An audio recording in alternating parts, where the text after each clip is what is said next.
All right, welcome.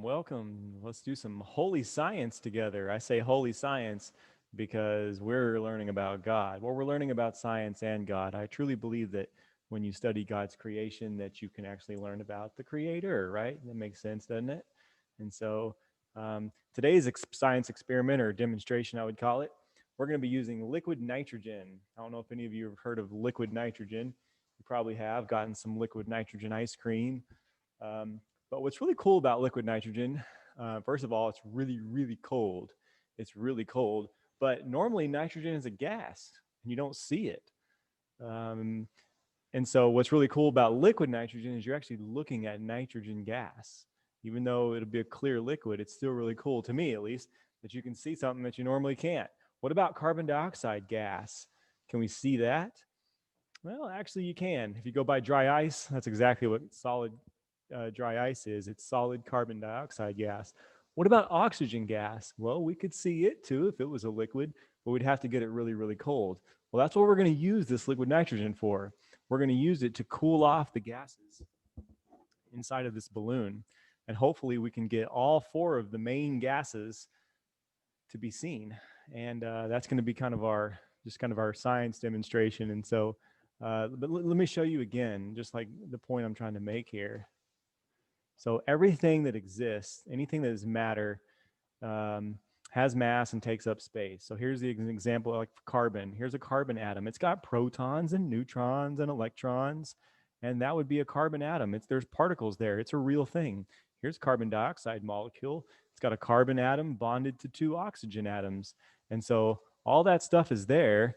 We just sometimes, we can't see it, and so what we're using is liquid nitrogen. If you look at the scale all the way to the right here in blue, we're going to be way down here at negative 321 degrees Fahrenheit is the temperature that nitrogen boils at.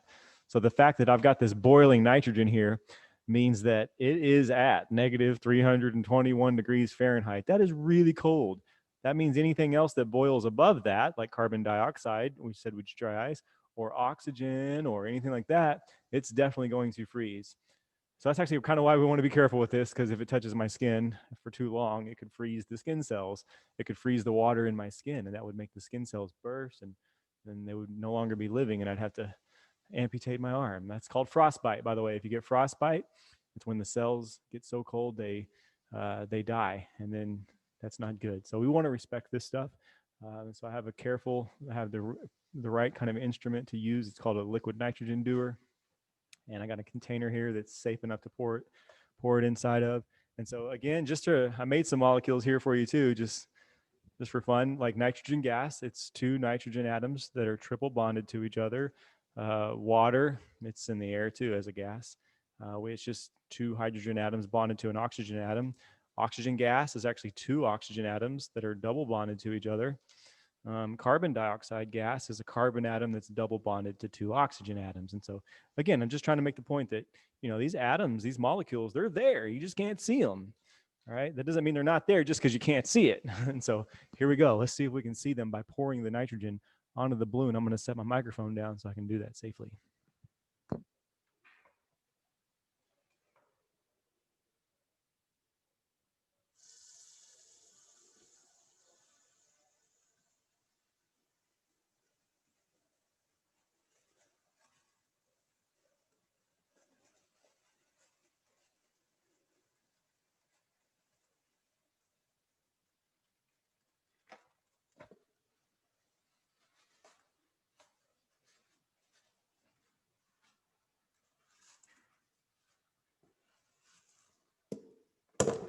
All right, folks, there it is. There's our balloon, totally collapsed. Why is it collapsed?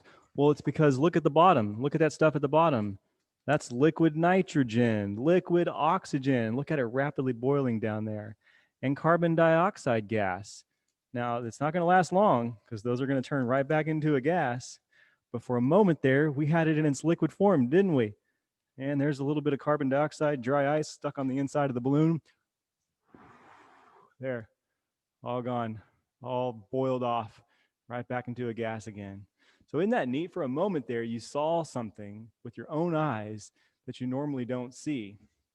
Well, what the Bible tells us I want to show you this verse. This is one of my favorite verses. What the Bible tells us in Hebrews is that faith is the substance of things hoped for. It's the substance of things hoped for, but it's the evidence of things not seen. So do we need to see it? Do we need to see it not to believe it? Do we need to see it to even say that we have evidence? No.